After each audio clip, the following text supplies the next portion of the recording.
Hey team, Andre from High Performance Academy here. Welcome along to another one of our webinars. And in this webinar, we're going to be having an introductory look at WinOLS, or WinOLS as it's often referred to, or OLS for that matter. We're going to be finding out what this piece of software is, what it's used for, just as importantly, what it isn't, break down some misconceptions, and then we'll go through some demonstrations of how we can actually utilize it.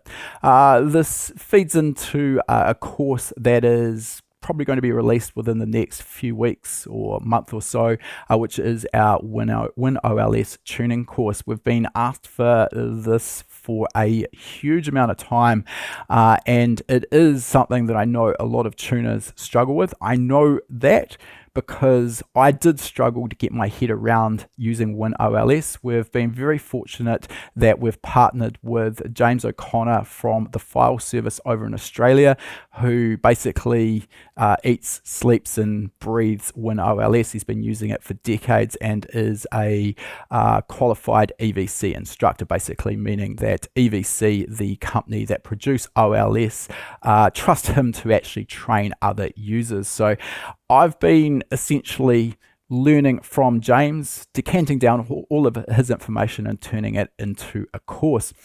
So let's start at the very start. What is WinOLS? It is simply a binary editor software package, which doesn't really mean too much.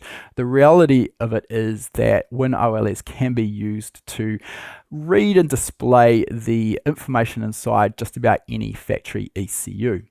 This gives us, when we know what we're doing with it, gives us the ability to also use WinOLS to tune just about any factory vehicle, and that is where the real power comes in. It isn't, however, all plain sailing, and there is a fairly steep learning curve associated with using WinOLS, so I don't want to sugarcoat it. There is a lot to learn, and the important part here, and I think the reason why a lot of mainstream tuners who may be excellent at tuning in their own right haven't sort of transition across to using WinOLS, is that the skill set involved in finding and defining maps inside of a raw binary file is very, very different to the skill set needed to actually tune an engine, to understand what fuel the engine needs, to understand what ignition timing it's asking for in order to get a great result. So very different skill sets, and a lot of tuners have struggled to develop the skills, particularly without the right training.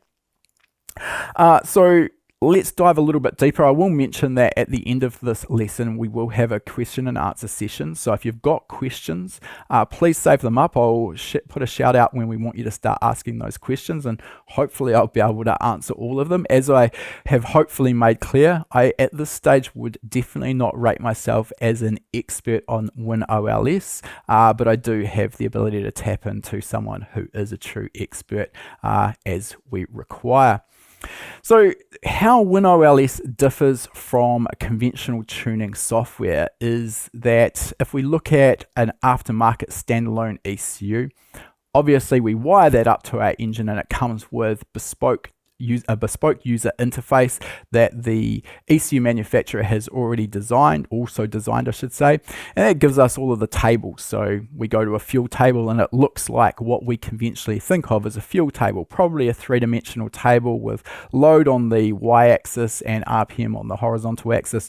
The numbers in that table in some way, shape or form will represent the amount of fuel that is going to be delivered into the engine. So it's pretty easy for us to get our head around that. Likewise, ignition tables, idle speed targets, boost targets, lambda targets, RPM limits, the list goes on. But basically they're all presented to us in a way that makes sense. The user interface is intuitive, it's friendly, and it's easy. Not a lot of hard work to do for us. That's the aftermarket standalone world. Then we've got the commercial reflashing software world, and this is really closely aligned to WinOLS. So this is where we might have a manufacturer, let's say HP Tuners or EQTech, just to name a couple. And what they'll generally do is develop a software and hardware interface. The hardware interface will go between the OBD2 port in the car and our laptop, and that allows us to read from the ECU, and then once we've made changes we can write the new file back into the ECU. In the meantime, the software interface also knows whereabouts the different maps are, so our fuel and our ignition maps that I mentioned before, and it will know where to find them. It'll know what the axes are, where to find those, and it will display them again in a way that makes sense to us. Now, there's still a little bit of a learning curve involved with reflashing if you have come from an aftermarket standalone tuning world. The reason for this is that most aftermarket standalone ECUs work on the speed density principle, so it's relatively easy to transition knowledge from one platform, let's say Mtron, to a different platform, let's say Haltech, just to name a couple there. Basically, the principles of operation are going to remain pretty much identical, even though the fuel and ignition tables, all the tables might look a little bit different. There's obviously going to be different hotkeys to perform different functions, but the actual principles between the two different ECUs in the aftermarket standalone world will be very, very similar. In the OE factory ECU world, though, the same cannot be said. It seems that every manufacturer has their own idea on how best to control fuel and ignition timing. So if we are tuning an ECU that is fitted to a GM LS, for example, that's going to work on a very, very different principle to the ECU that Ford chose to install on the latest and greatest Ford Mustang. So it's a case of not only understanding the process of tuning, it's also a case of understanding how the manufacturer uses that ECU to control the fuel and ignition timing and everything else for that matter. Once you understand that, then you know how to manipulate the tables in order to get your desired results. So very different between the aftermarket standalone world and the factory tuning world. However, the easy part for us when we're dealing with commercial reflashing software like HP Tuners or EQTech or EFI Live or any of those others is that they've done the hard work for us and they've created what I refer to as a definition file. Now, when we download the raw binary file out of the ECU for the first time, it is essentially complete garbage to us as tuners. It is just what looks to be random numbers, and we can't work with it. So we need a way of converting that into numbers that actually make sense to us as maps. So for an example, I've just done a bunch of talking. Let's head over to my laptop screen. This is WinOLS. I've got a file open in this at the moment for a Mark V Volkswagen Golf, which runs a controller from Bosch called an MED 9.1.5.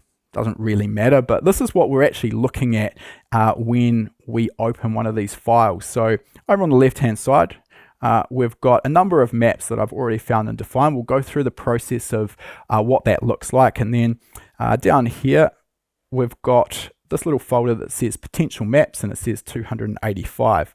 And if we click on that little folder and open it up, this is all the maps that WinOLS has found, and these are potential maps within that raw binary file. Now, it seems like it might be useful to a degree, and a lot of people think when using WinOLS that it's going to do all of the hard work. We're going to open a file, create a new project in OLS, and it's going to go through and find all of the maps that we need. Sadly, that is not always the case. When we first open a file, it does what's called a background map search, and it's basically looking for patterns in the file that could represent a map. So we can see over here, this is a two-dimensional view, and we can see that WinOLS has highlighted this area in the map there. I'll click on it, and it thinks that this might be a map, and it's said that it is an 8x5 and it is an 8-bit map. Great. It probably is something. However, there could be, in this case, 285 maps that it's found. That is almost certainly complete overkill. If we're doing a basic stage 1 style tune where we've got a car that's mechanically still stock, and maybe it's got an air filter, maybe an exhaust system, and we want to raise the boost pressure a little bit, tweak the fueling and the ignition timing to optimize those, we're probably going to need a handful of tables at best, maybe 10 or 15 tables at the absolute most, probably actually much less than that. So 285 is definitely overkill, and this is what's easy to overlook with a factory ECU, as they are incredibly complex. There'll be hundreds if not thousands of different parameters and tables, and the majority of those we are absolutely not going to need to concern ourselves with. So the fact it's found 285 maps is straight away overkill and potentially just confusing to us. Just as importantly though, and this is a bit more problematic, there's a pretty good chance that OLS will not find some of the maps that we actually are interested in. So this means that it's still on us to actually do a lot of the hard work and actually find these maps. The other element is that even when we find the maps, which we'll see shortly, they by default don't make any sense. The numbers will not look like lambda targets or ignition timing values, for example. So we still have to figure out what map we're looking at, and then we're going to need to apply some scaling or factors to the raw numbers in order to convert them to something that we're then capable of actually reading, understanding, and manipulating. So again, all of this will hopefully make a little bit more sense as we go through this. But at the moment, we're viewing in what's called 2D mode. So I've just circled this down here. We can view our binary file or our maps in text, 2D, or 3D. So if we convert to text view, and let's just make this a little bit wider for the moment, this is kind of what we're faced with, and it looks a little bit like staring into the matrix. And on face value, particularly if we're looking at it like this, it's going to be hard to do anything remotely useful. But hopefully at this stage, you're sort of getting the idea that compared to commercial reflashing software, this is a very, very different animal, and it absolutely is. What I'm going to do for a moment is just close down our potential maps folder, because we've got a lot of stuff going on there, and that's not overly useful. Let's just have a bit of a tour of what we're looking at here. So on the left hand side, we've got what we've already had a brief look at, the maps that we've found, as well as the potential maps. We can also hide this away to give us a little bit more screen real estate if required, which can be quite helpful depending on the task at hand. On the right hand side, we've got the contents of our binary file, and at the moment we are displaying these, as I mentioned, in a two-dimensional format. We want to do this while we are looking for maps, because what we're doing is we are using pattern recognition. So if we're looking for a specific map, particularly when you're just getting started, and this is what we've done within our courses, we've provided a sample. For example, a Lambda for component protection map is going to look a certain way. Let's actually have a look at that. We'll click on our LDR component protection map. So that's actually not the one that I wanted. This is essentially a maximum load table. So this pattern here, I've got one of them that is defined, and we're going to define the rest as we go. So this repeating pattern here, this, once we're familiar with it, we know that when we see this, this is our maximum cylinder fill tables. And once we've seen that pattern, we've found that pattern, then we can go ahead and actually define each of the individual maps within this.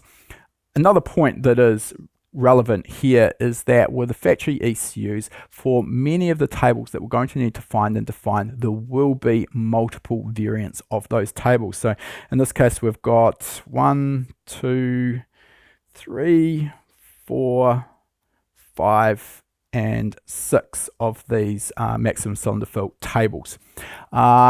And some ECUs we may have much more than this as well. How the ECU processes which of these to utilize is going to be dependent on a number of factors. And a lot of ECUs will only use one, and the other tables won't be utilized at all. It's very, very dependent on the specifics of the controller that we are working with. So let's just continue on our little demo here before we get too deep into the weeds. Down the bottom of our screen here, we've got this little bar that shows us whereabouts we are in the binary file. So you can see here we've got a little white cursor. It's turning red as I go over it. That's showing us our current location, and directly below that we can see in the toolbar it says cursor, and then it gives us an address, in this case 1CF340. That is the current address that we are accessing, and the value at that point is to the right. It says 5,462, which is a meaningless number to us, but that's what the contents of that particular location are. So when we first open a file, we're going to be faced with something that looks probably a little bit like this, and we're going to be all the way across at position 0, the very start of our binary file. So if we just look at the little bar at the bottom here, what we can see is that over on the right hand side we've got this block of color, and this is our actual calibration data. So all of the other stuff before this, depending on how we've read from the ECU, will contain maybe immobilizer codes, a whole bunch of stuff that's essentially irrelevant to us as it pertains to tuning. So we want to start by actually getting ourselves to the data block that we care about. So we can do that just by holding down and dragging ourselves across there. Then we can manipulate where we are located in this data. Essentially, if I left mouse click to the right hand side of the current cursor location, what we're going to do is we're going to jump forward one screen at a time. If I click to the left of the cursor, of course we go back the other way. And hopefully as I'm scrolling through this, you're sort of thinking to yourself, much the same way I did when I first got started, what on earth is this? How are we supposed to make sense of it? But it really does all come down just simply to pattern recognition, understanding what we're actually looking for. And this also comes down to understanding the controller that we're dealing with. So as I mentioned, this is a Bosch MED 9.1.5. Admittedly, in this day and age, it is an older controller, and it is a little bit simpler than the modern controllers. But understanding the logic flow of how that controller works, which without going too deep into the weeds with it, basically it starts by taking the driver's accelerator pedal position, and it converts that into a torque request, which is actually a relative torque request, a number between 0 and 100%. Once it's got that, it then converts that into a requested cylinder fill.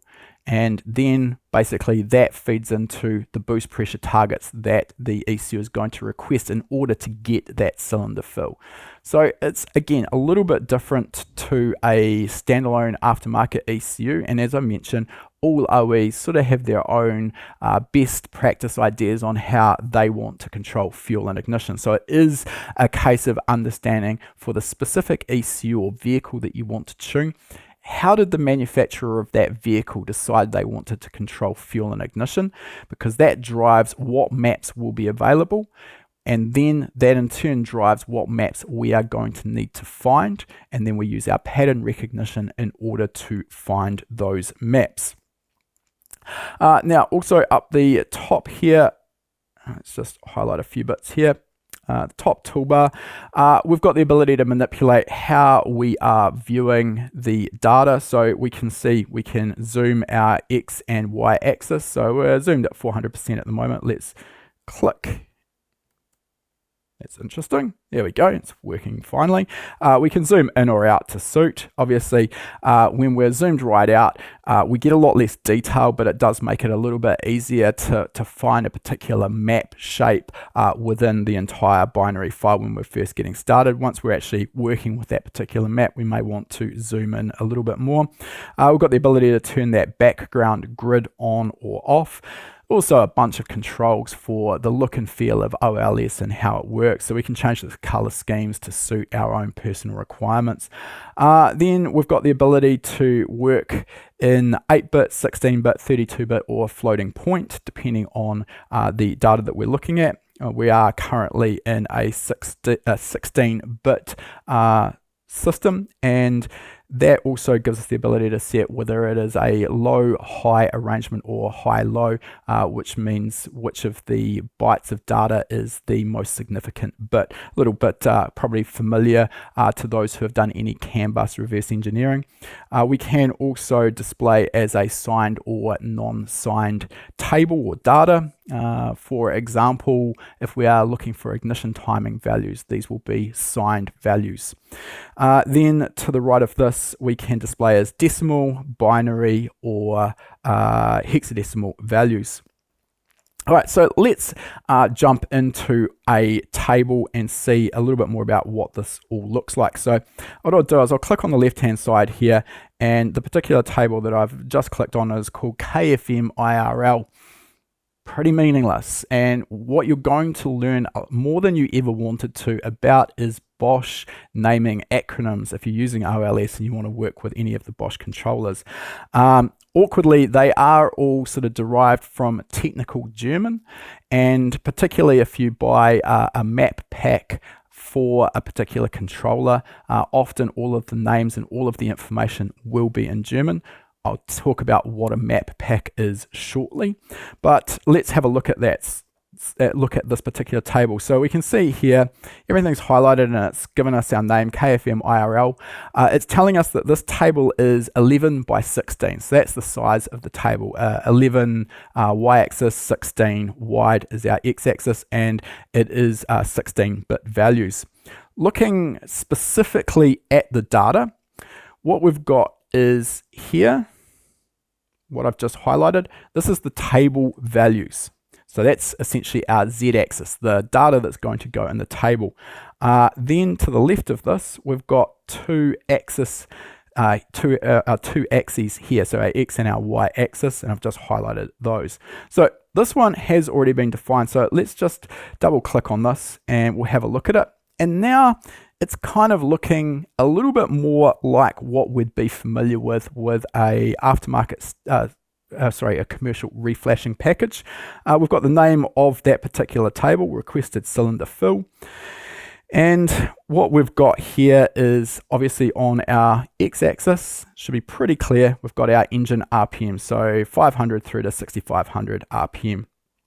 The vertical axis here is our accelerator pedal position or driver's pedal position, and then the numbers inside of this table are our requested cylinder fill in terms of a percentage. That's fine, but this isn't what it looks like when we first find that table. So if we press escape, comes back to this view. This is what we're really starting with, or if you want to go a little bit deeper, we can actually view this as text. So this is what that table looks like in text view. So again, not really a lot that we can take from this. If we look at the specific values here, we're talking about a value of 60,000 in the table, perhaps, depending on where we are. And then we've got our axis values here. So we can sort of see those numbers there. Again, not really something that makes a lot of sense. Let's come back to our 2D view and we'll double click on this table to get back into it. So before we actually add scaling data to this, if I come over here and I hover over the ignore factor symbol here, this is what the data looks like as we first load it up. So we can see that our x-axis, which you'll remember was RPM, is now values of 2,000 through to 26,000. Not super useful. Our vertical axis, which is our throttle position, 427 through to 66,400. Again, not particularly useful. And the numbers in the table up to 60,000 or thereabouts. So it's difficult initially, until you're used to this, to actually understand what these table axis and values mean and how to actually represent them in terms of numbers that actually make sense. So let's have a quick look at this. We'll go a bit further with this as we go. What we can do is double click anywhere in this table. If I double click right here, I've just hovered over the actual z-axis or data, so I'll double click on that with the left mouse button, and that opens up the properties box. So straight away it jumps to the axis that I have double clicked on. So see at the top here, we've got tabs for map, for x-axis and y-axis. I clicked on the map, so that's what it has opened up. So we can see we can give the table a name, KFM IRL. The description of this is our requested cylinder fill. We can give it a unit. In this case, it would be percent. It's then got the start address for this table. It has defined this as a 16-bit arrangement, data organization in high-low organization. And then the important part down here is that we have this equation which converts our raw value into something that we can make sense of. So what we can see here, if I just highlight this a little bit more thoroughly, we've got the value that we're going to display is equal to this factor, in this case 0.0023438. Don't worry about that, I'll talk about that in a moment, times EEPROM, which is basically the raw value from the EEPROM, then divided by 1 and then plus 0. So if we know that factor, we can enter that directly. And this is a bit of a tricky one. Where do these factors come from? And there's a few different answers here, unfortunately. It's not all cut and dry. A lot of this, though, does come down to understanding the patterns that exist for the numbers we're dealing with. So I've just got a little cheat sheet here that I'll open up. So we can see here, for the binary system, we've got this set of numbers that we will see come up time and time again when we are reverse engineering a map inside of a factory controller. So these are just numbers that continually double. So 2, 4, 8, 16, 32, we get up to 128, and then at the end of it, 65,536. So these are often factors that go into these values that we can use to help reverse engineer them, factor them, and make them actually something that makes sense to us as a tuner. We've got the same for decimal numbers, which is 10, 100, 1,000, 10,000. We've got 20, 40, and 60. Then we've got some non-logical numbers as well. I've also, for our course, presented some of the common conversion factors for some of the common known Bosch tables as well, just to make life a little bit easier. But it's just a case of understanding these numbers and then learning how to apply them. So, for example, let's have a look at our x-axis. So, two ways of doing that.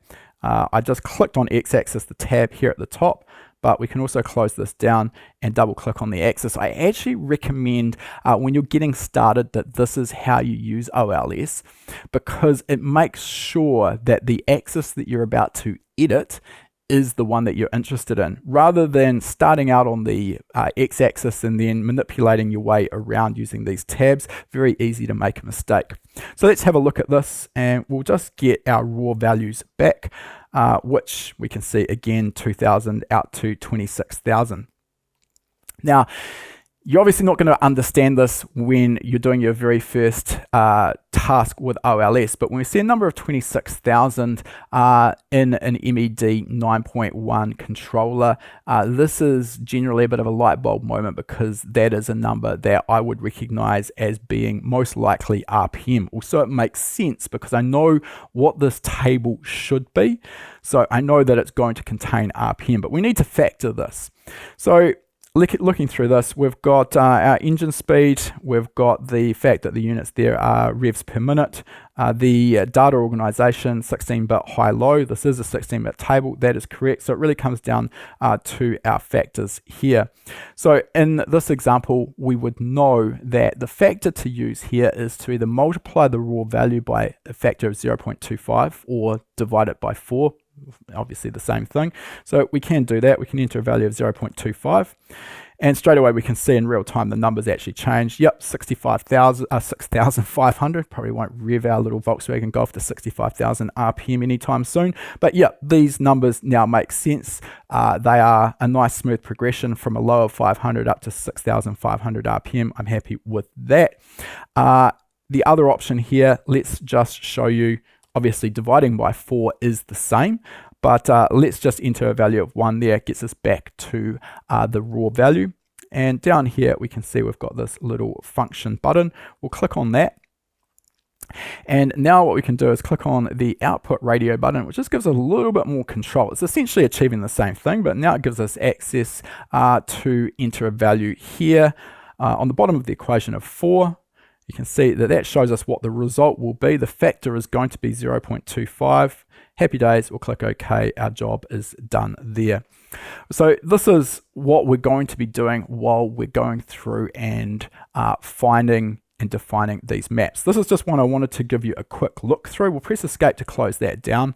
And let's actually start and go through the process of defining a map. And I'm going to start with something that is relatively easy, which is our LDR component protection maps, which we already had a really brief look at accidentally.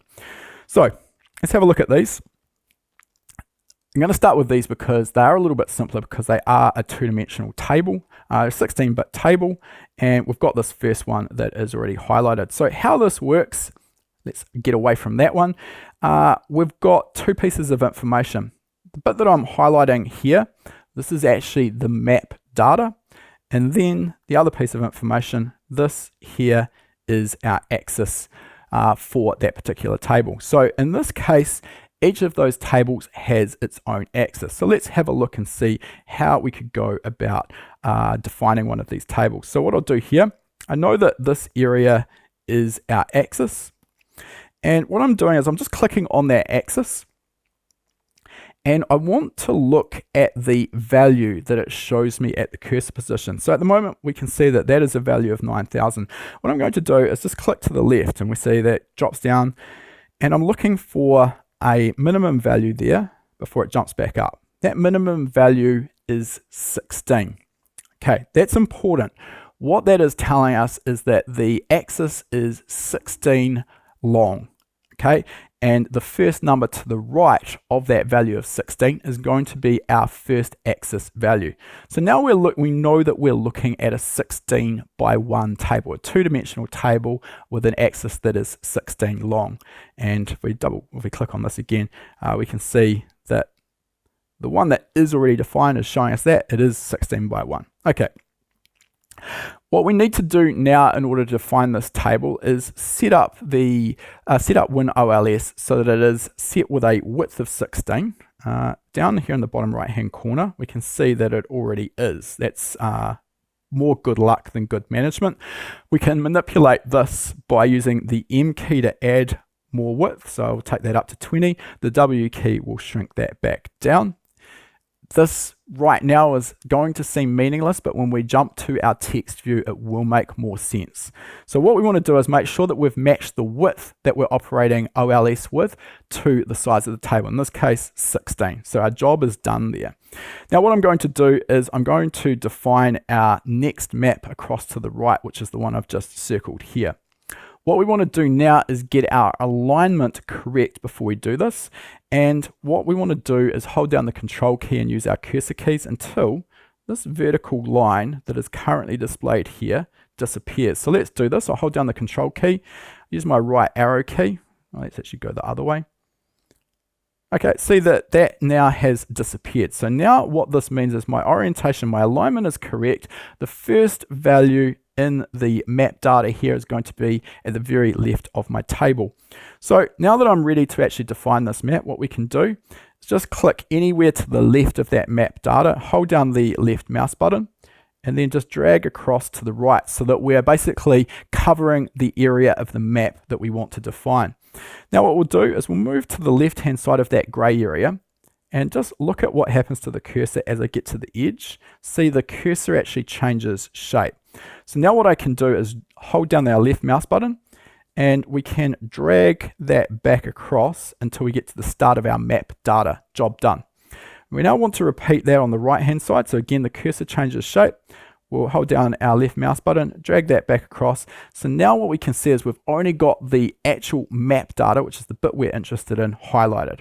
So now we can mark this as a map, and we can do this by pressing the K key. Now it's opened it up as a 2D table, but I prefer to view this at the moment in text view. So there we go. We've got our table already defined, and table is defined. And what it's already done, because the table before it, which shares basically the same configuration, we've already gone ahead and defined the RPM axis. It's actually sort of looked and gone to itself. You know what? This looks exactly the same as the table to the left of it. So it's applied that same factor in scaling, but not to worry. If we come up here, this again will be what we'd be looking at. So a value of 27,200, we know that is most likely going to be our RPM axis. So let's double click on this. So RPM axis, we've got engine speed and revs per minute already entered, and it has already applied that scaling as I mentioned, but basically the same as what we just did. It would have originally looked like this, and we know that in Bosch MED our factor is going to be divide by 4 or multiply by 0.25, so that is how we'd go about doing that.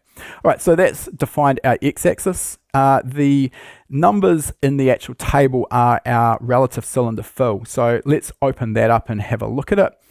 We can give this a name, and I think this one is LDR component protection. Really important to try and be consistent with your naming strategy as well, so that first of all, when we're starting to put maps into folders, which I'll talk about in a moment, it's very easy to automatically populate your folder with all of your maps, and also between different controllers or different files, everything remains the same. So what we'll do is Control A will highlight all of that. Control C will copy it to the clipboard. Tab will jump down to our description, and Control V will paste that in. So the values in our axis here are our relative cylinder fill. This is a percentage, and we come down here to our factors. So this is another one of those ones that's a little bit tricky. There is 2 ways of doing this. The actual factor, which would come from a Bosch description file. A description file is essentially a file that Bosch make on each of their controllers, and it tells you exactly how the logic flow works. It'll have addresses for all of the maps, the size of the maps, scaling factors, etc. So in this case it's 0.023438. And that gives us our values in percentages. We also probably want to add a little bit of precision here, so we can come down to our precision and let's add 1 decimal place of precision.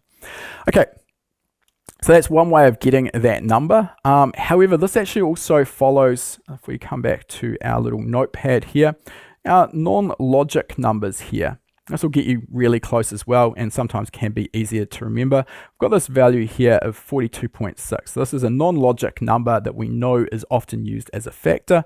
So let's just scale this back to 1. We'll come back down to our little function button, click on that. And now let's try dividing by 42.6.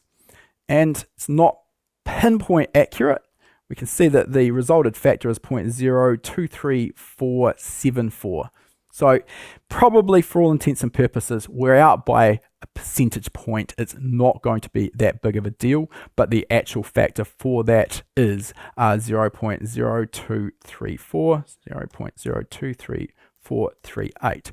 Job done there. That is our LDR component protection table defined. Let's press escape. And we've still got that marked, so we want to press delete.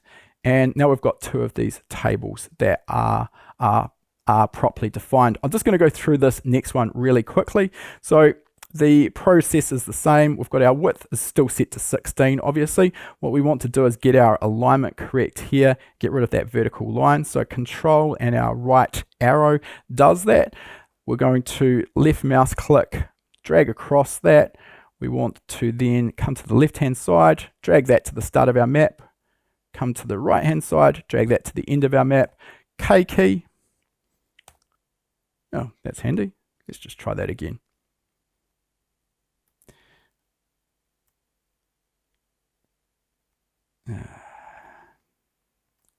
Third time's the charm.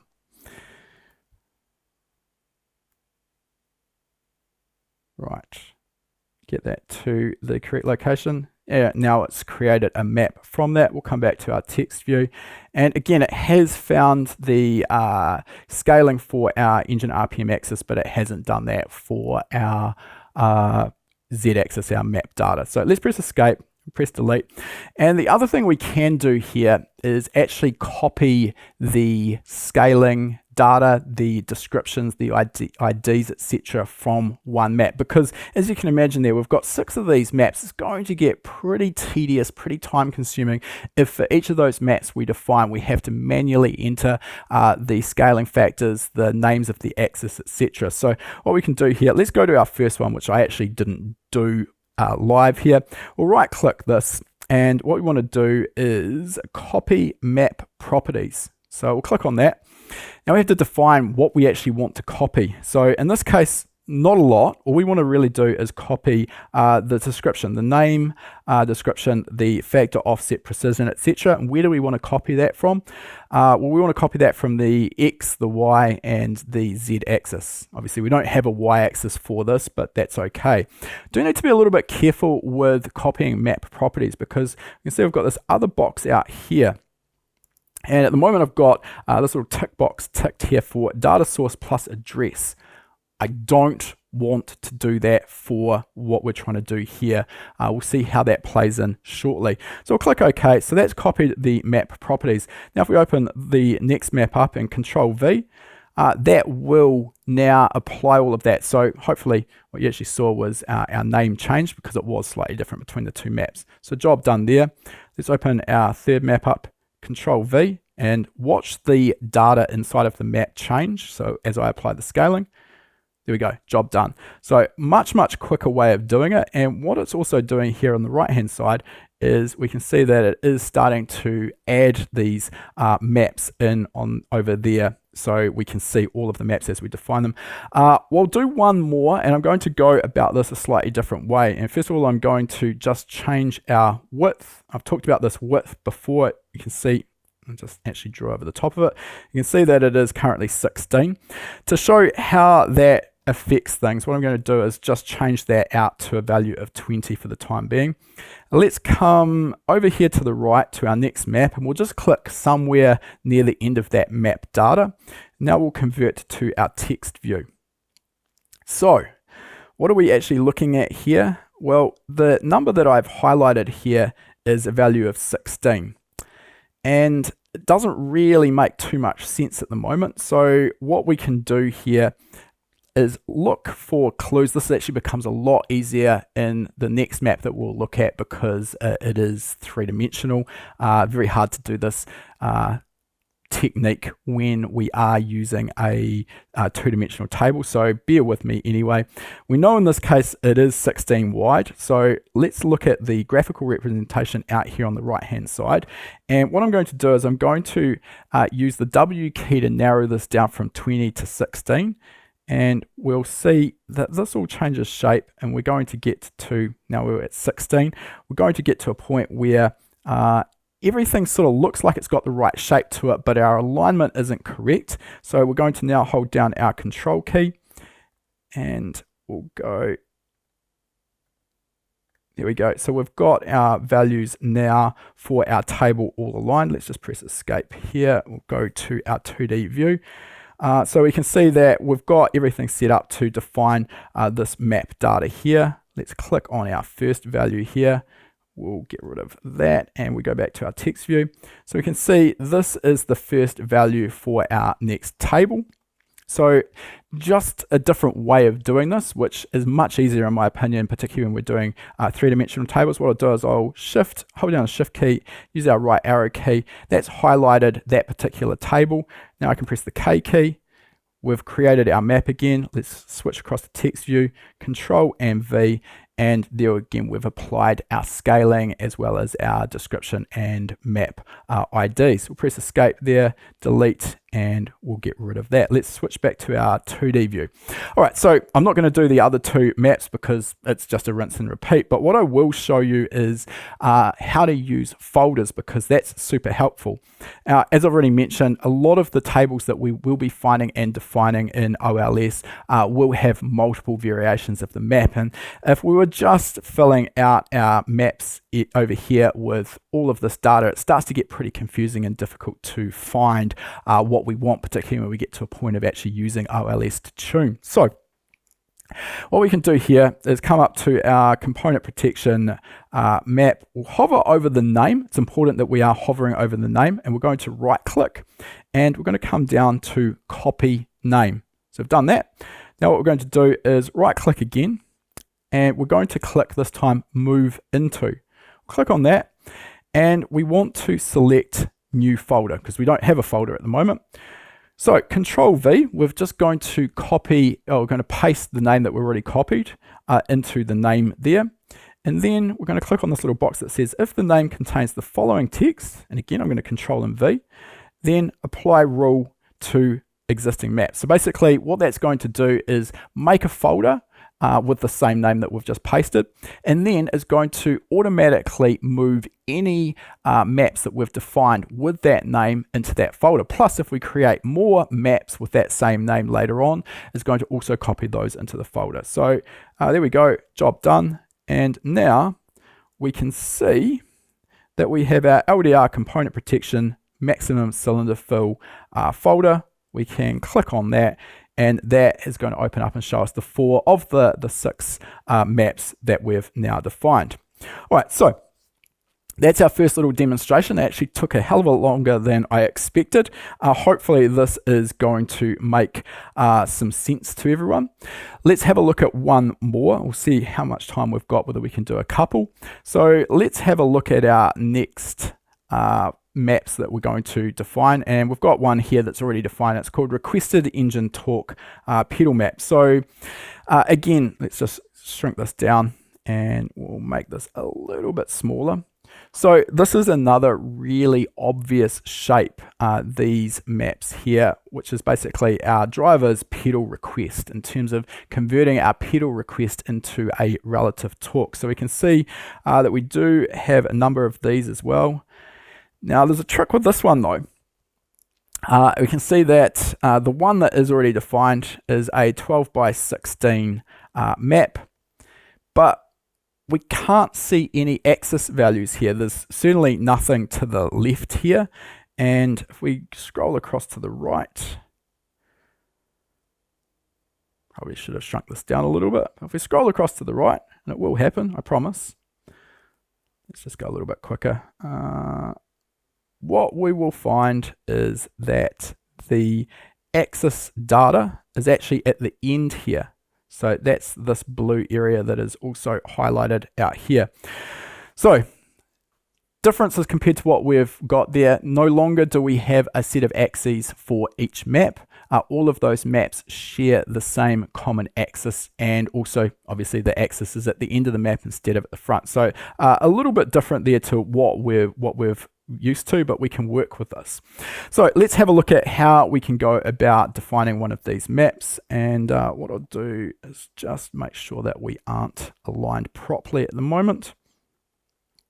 We'll come to the end of one of these maps, and we want to just click somewhere near the end. Doesn't have to be too precise at the moment. So let's convert to our text view, and now I'm going to show you what I was trying to show you before, which is utilizing the graphic off to the side to help with our alignment. So initially we cheated here a little bit because we've already got one of these maps defined, but normally we wouldn't know by looking at this necessarily what the map size is in terms of how many X and Y data points we've got.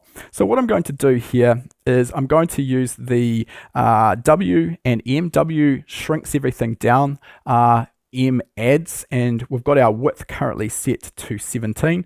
And what we want to do is essentially change this until everything starts to align. So let's just press the W key.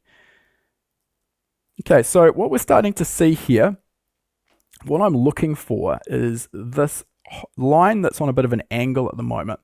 When we've got our width set correctly, that is going to jump to a nice vertical line. So let's go a little bit further. We'll press the W key again, and straight away we've now got it lined up vertically. So we can see that vertical line through there.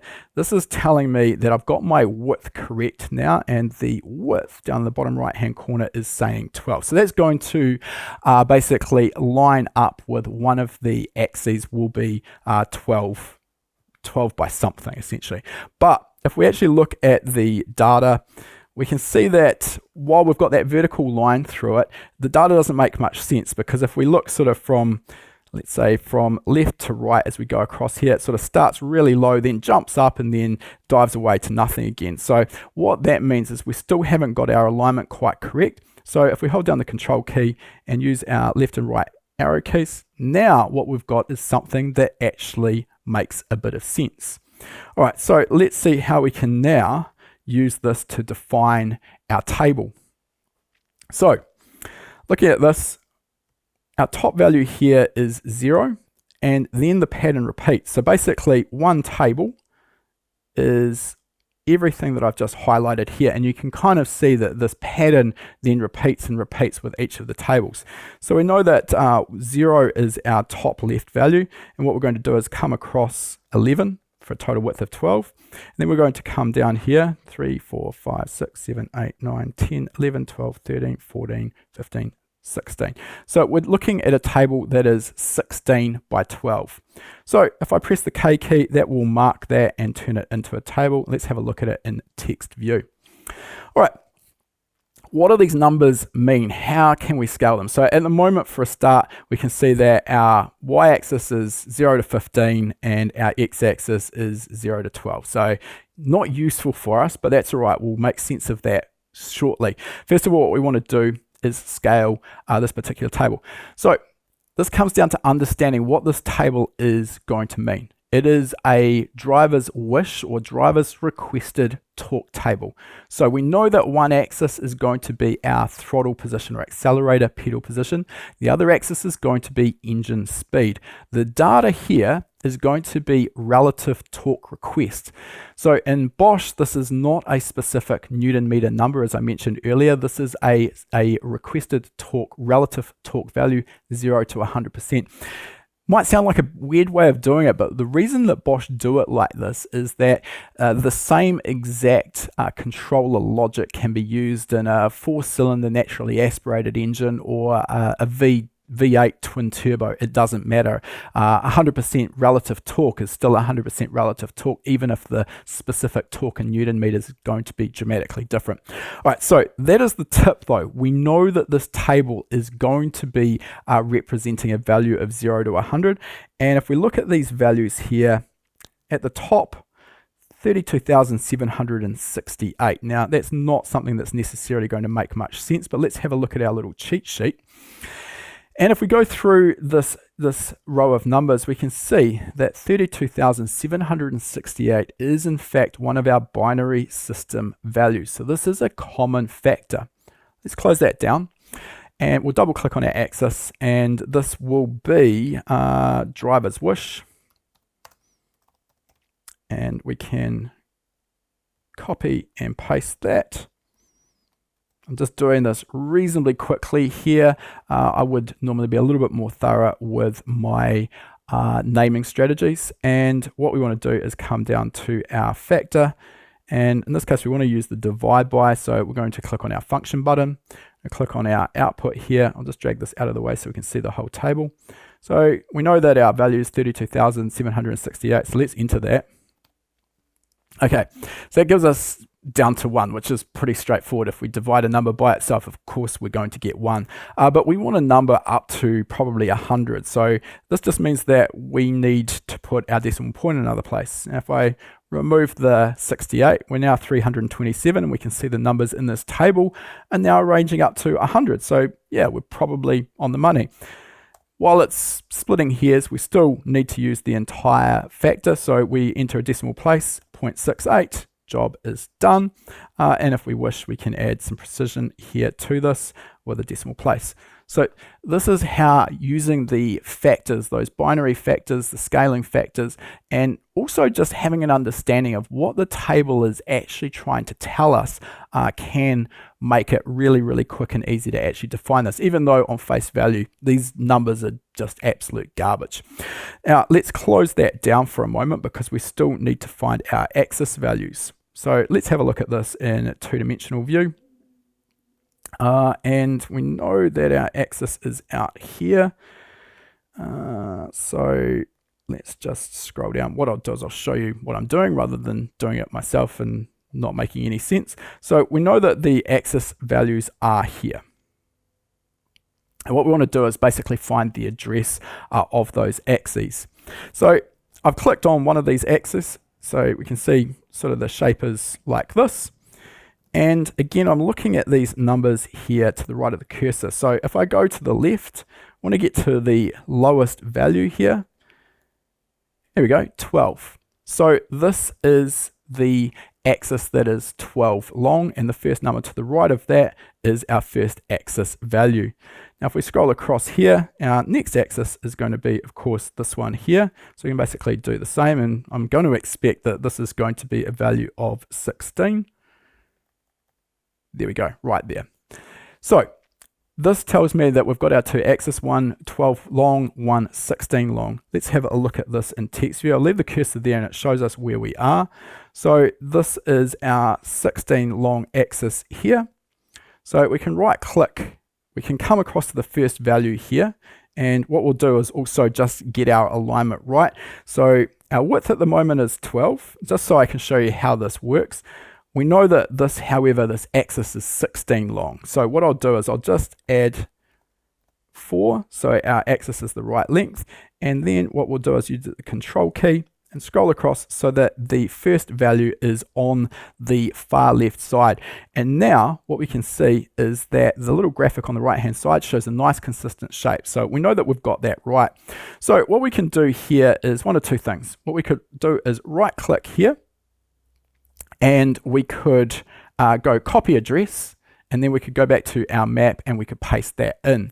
Or alternatively, what we can do is we come down here, we can actually directly define this as the address as the x-axis of the previous map, or the address as the y-axis of the previous map.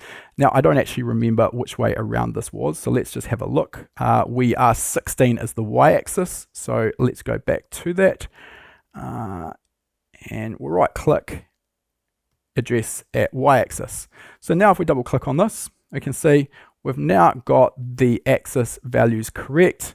They are consistent, they're making sense. We'll come back and scale that in a moment. We've still got our RPM axis to do, which we can see there is 0 to 11, which means that it is 12 wide. So let's have a look at that. We have our axis here 12, so the first value to the right of that is going to be our first RPM value. We can right click on that and set that as address at axis of the previous map. Let's double click on that. Job done. All right, let's quickly define this, and we'll show one more example of how we can copy the map properties. So for our engine speed axis, let's call that engine speed, and again that is going to be RPM. It's probably a good time to mention if you've got any questions. We'll go into Q&A shortly, so please start asking those. And our factor for our RPM is 0.25. So yep, out to 6,000. Interestingly, depending on which specific map, you'll have seen that some of these go out to 6,000 RPM, some out to 6,500, some out to 6,520. But obviously there'll be reasons why Bosch decided to do that. Our y-axis, now again, this is understanding what we are looking at here and what the map should be. Remember I said that the axis will be accelerator pedal position by RPM, so we know that this y-axis is there for accelerator pedal position. What's that value likely to be? Well, probably 0 to 100 would make a bit of sense, wouldn't it? So let's have a look at our maximum value, 65,535. Let's have a look at our factors again. Well, what do you know? The last factor there is 65,536. Now, you're probably saying to yourself, but that's one different to 65,535, and you'd be absolutely correct. The bit that you don't want to lose track of is that there are 65,536 values, but the first of those is 0. So we're not actually counting from 1. We're counting from 0. That explains why we have a difference of 1. All right, let's scale this anyway. We'll again use our little function icon. And 65, so I've entered 65. We can see that our maximum value is still 1,000, so we need to add another number, 65,500, and then we'll enter a decimal place, 0.36. Job done. We've now got 0 through to 100. We'll click OK. If you really want to, you can add a little bit of precision to that. It's probably going to make absolutely no difference there. And that axis is driver's pedal. And of course we are %. Click OK, job done. All right, so that is the process we go through. I have done this reasonably quickly. Obviously, we've only looked at a couple of maps. Some are simpler, some are more complex than what we've looked at. So there is a lot to learn. This is definitely not a software package that is going to take 5 minutes for someone to pick up and go running with. Let's just have a look at one more element here though. So we'll right click here, and we want to copy map properties. So we'll show how we can use this to then create the next map in this series. So what do we want to do here? Well, we want to do what we did before. We want to copy the name, description, factor, and offset. We also want to do this from the X, Y, and map axes. But you remember that this time we've got one address for our x-axis and one address for our y-axis, and that is shared amongst all of those maps. So this time we want to come over to our data, and we want to click here on our data source plus the address. That's really important, and we want to make sure that we are copying that from only the x and y-axis. We don't want to copy the map data, otherwise it'd be the same. All right, so we click OK, and that is done exactly that. We'll close that down, and now what we can do is get our alignment back to 12. And we'll just get ourselves set back up here. So we can really easily see this kind of trend here on the right hand side graphically that represents where the next map is. What I'll do is I'll actually jump out of order here, and I'll do this one up here, because hopefully WinOLS is going to actually make our life a little bit easier here. So let's come up to this one. We know that our first row is 0 because when we're at 0% throttle, we're obviously not requesting any torque. So we'll come across here, come across 12 and come down 16. And that is our table highlighted. We'll press the K key to mark that. Jump to text view, Control and V. And straight away we can see it's done all of the hard work for us. Those axes have appeared as if by magic, and they are scaled correctly. Everything's done, escape key. Now what you can see is that OLS has done what I hoped. It's actually jumped ahead and it's highlighted this next map down. It's sort of basically said to itself, oh hey, I can see some data that looks really similar to what you've just highlighted here, so I think this is another map in this range. So it's got it right this time. Press K. Again, we'll jump to text view, Control and V. Job done. So this is the process we can go through. Again, obviously I've only given you a couple of examples of this, but hopefully you can sort of see how this all works and how powerful it is. Really, it is a process of 3 elements. The first is understanding how the base controller works. And what this means is if we understand how the controller works, we're going to probably have a pretty good understanding of what maps are going to be available in that binary file. Then, once we know what we're looking for, it's a case of using pattern recognition. Now, of course, to start with, you're not going to know what a component protection lambda target map is going to look like in terms of its shape, which is why inside of the course, we've provided sample screenshots of all of the common maps. So you can start building that muscle memory of what this particular pattern will look like.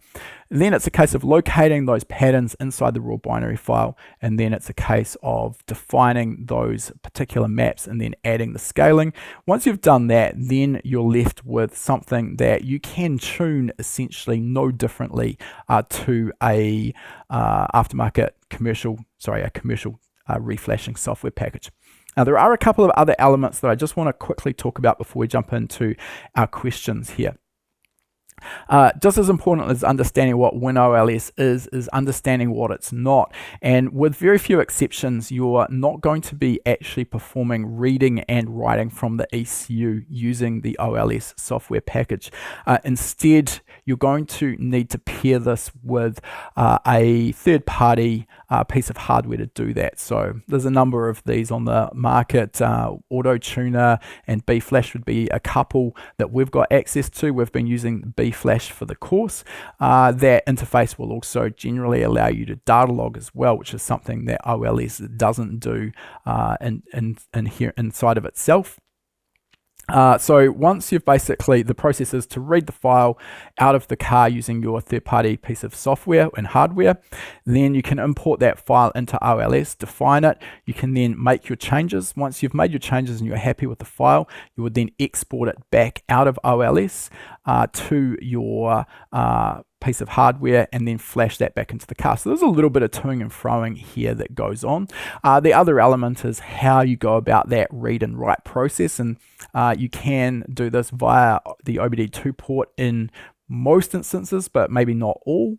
Alternatively, you can actually remove the ECU from the vehicle, connect some jumpers to the header plug on the bench and do a bench read or a bench write.